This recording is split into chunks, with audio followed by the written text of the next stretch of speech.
the lymphatic vessels are represented as green, and they're also lymphoid tissues and organs. It transports escaped fluids, and the lymph vessels are very leaky. They're kind of like, they have a lot of these valves, and the valves have a lot of like areas here that kind of overlap in these little gaps.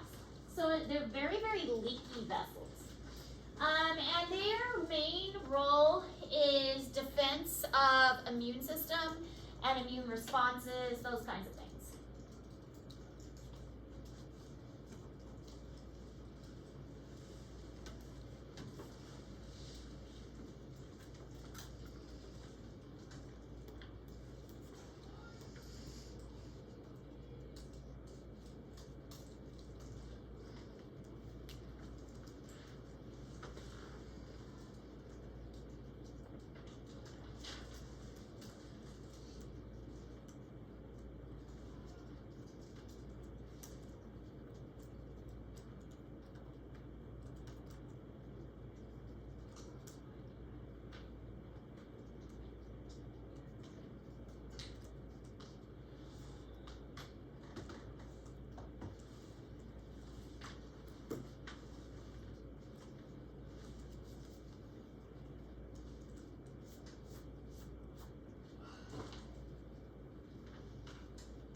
Okay, this kind of shows how the process works, just a very simplified drawing. We have the heart, and then we have the arteries and the veins, of course, and then throughout that we have our lymph nodes and our lymph ducts, and they kind of like integrate with the cardiovascular system. Cardiovascular, of course, is going to carry the nutrients and the oxygen and the gases, but the lymph ducts are going to collect fluid and move fluid around. Usually the lymph fluid has a series of, a lot of it is white blood cells. And the white blood cells, again, is aiding in defense. So the tissue fluid becomes lymph fluid, and it interacts with the capillaries and is going to loosely surround those capillaries.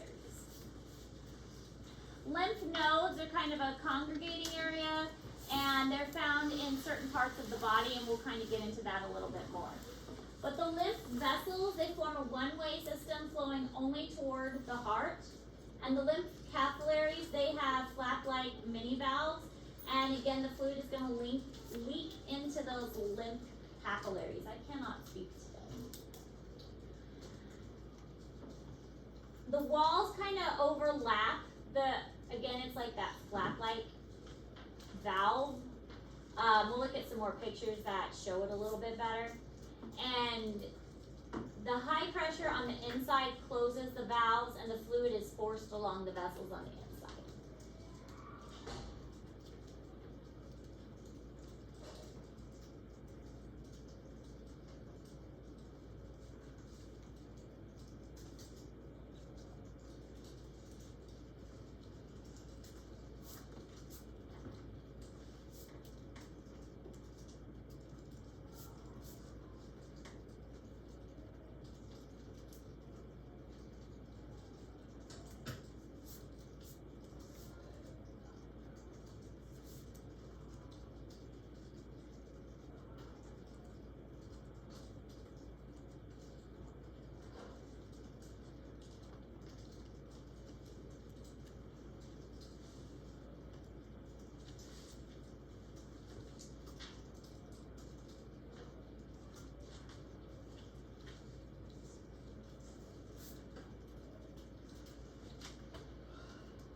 This picture shows how connected everything is.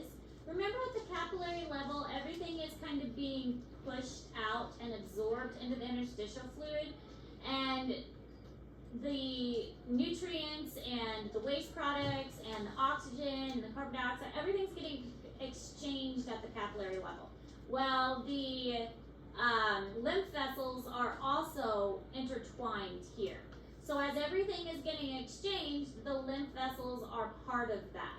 And they're getting the, not the nutrients, but they're getting the fluid that is coming out of the vessels and kind of deciphering if there's any bacteria, any viruses, any materials that aren't supposed to be in the body. And being part of the blood vessels and being really near that is the best place to be, because if a virus or bacteria gets in our body, it's most likely going to turn up in our blood. And so being right at that capillary level so it can detect that is really the best place for that. There are little filaments that anchor it to the connective tissue just to kind of keep it in place. And then you can see that it's one cell layer thick, that endothelial cell, making it so that it's really easy for that material to go in and out. And the flap-like little valves so that things can leak, because again, the lymphatic vessels are very leaky. Things go in and out very easily.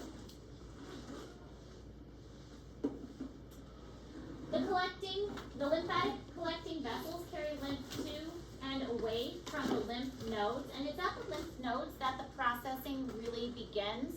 It's really filtered at the lymph nodes because that's where a lot of the white blood cells are actually kind of hanging out.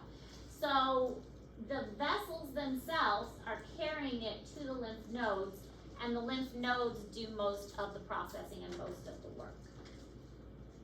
So just like we saw in the vessels of the body, the valves prevent the backflow and make sure it's going in just one direction, and then these valves close as the pressure is applied. So this makes sure it's not going this way and it's only going this way. And then they have all these kind of weird like little flappies so that the fluid can go in.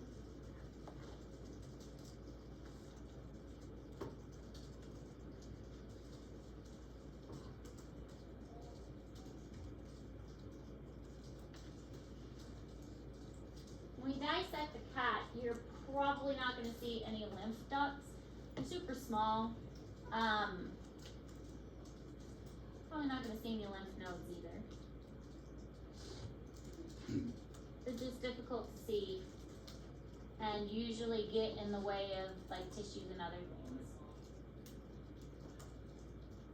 Kind of embedded in the tissues.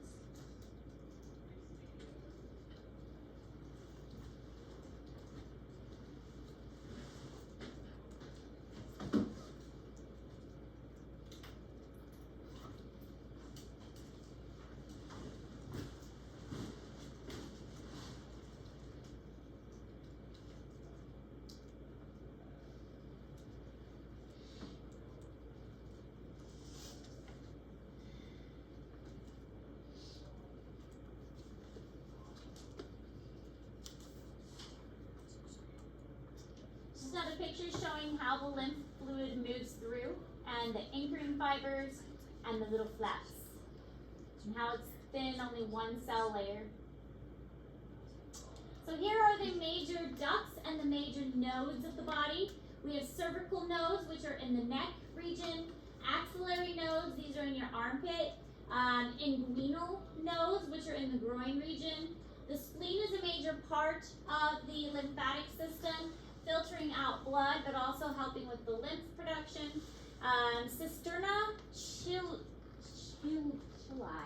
receives lymph drainage from digestive organs. So your digestive system really does play a major role in your health. If you have a healthy digestive system, you're going to have a healthy, be healthy overall. So there is, the food that you eat, the type of food that you eat is going to contribute to your health. There's a lot of lymph stuff going on within your digestive tract. And that's why you have such a big lymph drainage right there in the center of your body. Also, you'll see a lot of lymph nodes around the digestive area and going into the pelvic cavity. A lot in the hands, but also in the elbow area, and a lot around the heart and up into kind of the the pectoral girdle area as well.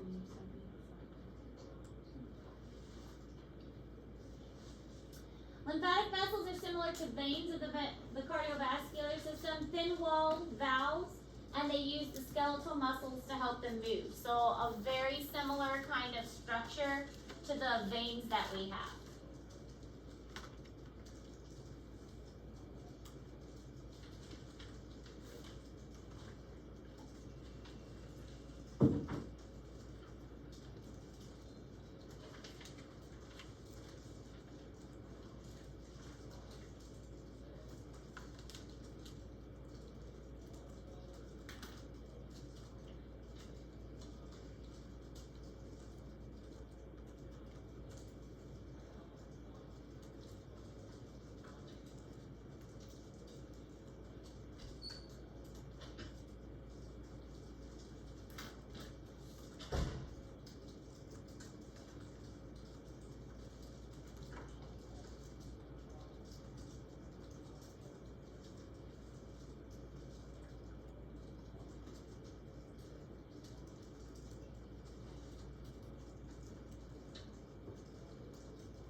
Lymph nodes are the major area where a lot of the work happens. Filters the lymph before it returns to the blood. So it does eventually go back to the blood. You can even see a blood vessel here that's entering in, and then it's going to, after the lymph vessel, afferent lymph vessels that are coming in. But all of this is the lymph node it's packed full of white blood cells. And it's going to filter out bacteria, virus, cancer cells, cell debris, anything that our body doesn't want is going to go into these lymph nodes. And so your lymph nodes are actually going to swell quite a bit when you're sick, whether it's in like your armpits or your groin or under your chin. They're going to get packed even more with those white blood cells when you're trying to fight off a virus or something, because they are kind of working overtime trying to remove that virus, or if you have a bacterial infection or something, trying to get that out of your body.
Macrophages are basically, like the name suggests, macro means large, phages means to engulf. And they are engulfing and destroying bacteria, viruses, other foreign things in the lymph nodes. And lymphocytes, site for cell, respond to foreign substances in the lymph also. So these are both working to keep our body healthy. They're going to engulf and destroy. Here are the bacteria in a vesicle, and they're basically going to break down and dissolve until they're pretty much eaten by the macrophage that's destroying them. So our body has some pretty cool stuff until these things might sometimes turn on our body, which is what causes allergies when they work overtime and they start working against our body for things that shouldn't harm our body, but our body decides, hey, this is bad when it shouldn't.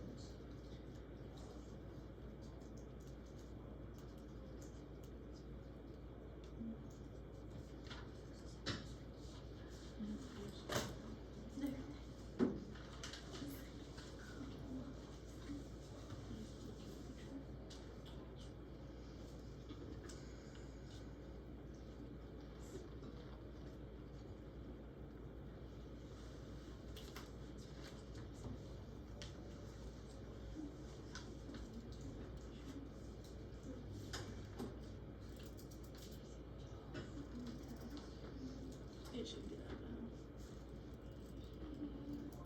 Spanish. It's over like the secret agents coming out. The book. And then most lymph nodes are kidney shaped, less than an inch long, and have a lot of connective tissue, and they have a capsule divided into compartments called trabeculae. They have a cortex and a medulla. As we learned with some of our other structures, the cortex is the outer part and medulla is the inner part. You can think medulla for middle. And contain follicles called lymphocytes and germinal centers, which are in large parts. And the medulla contains phagocytic macrophages. Again, some nice words. But the phagocytic, phago means to engulf or eat. Macrophages, macro again, large eating things.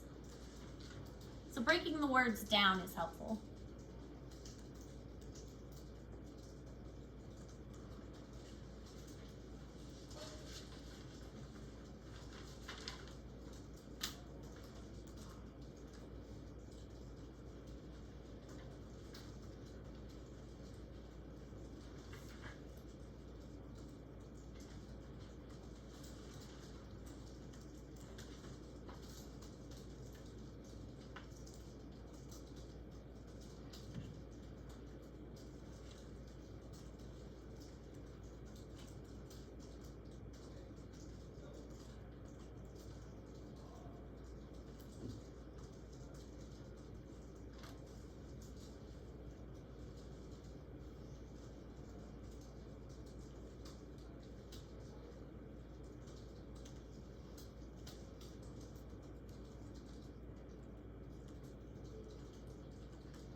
Aaron, I makes me wonder if you guys are even awake.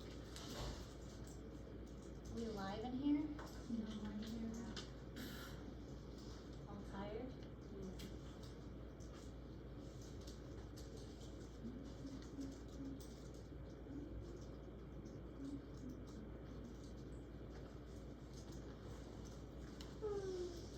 Me too.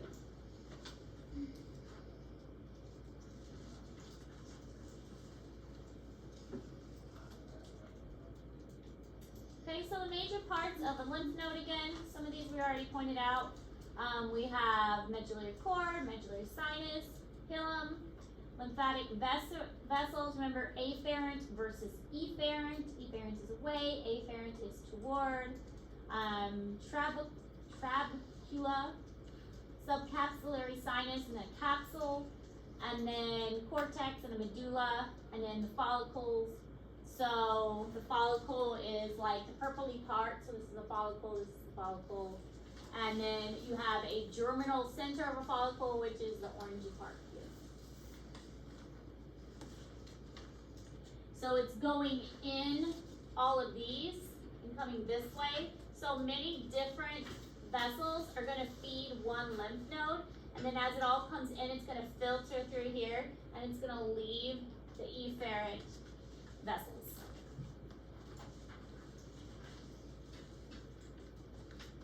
So the flow of lymph through the nodes, it enters the convex side, so like the curvy side, through the afferent lymphatic vessels, and then it exits through the efferent vessels.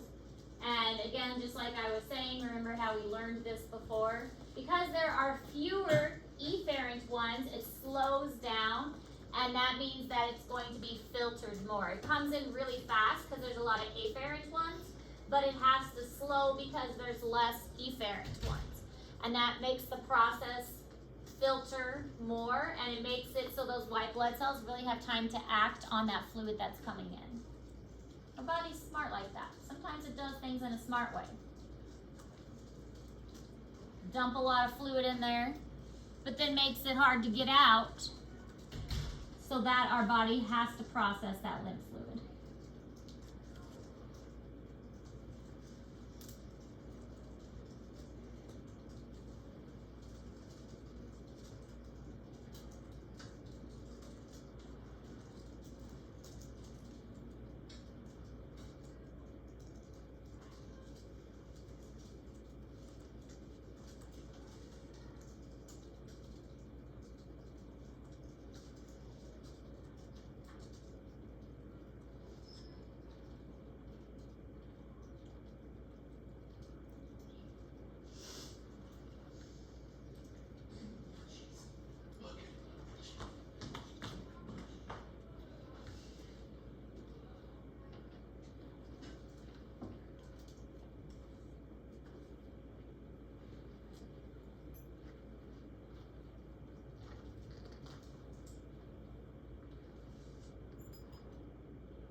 Alright, look, we finished with a little time. You guys have like half an hour to work on your packets. I'm so nice. Alright, so you have some time to work on your packets today. Tomorrow we'll work on more lymphatic notes.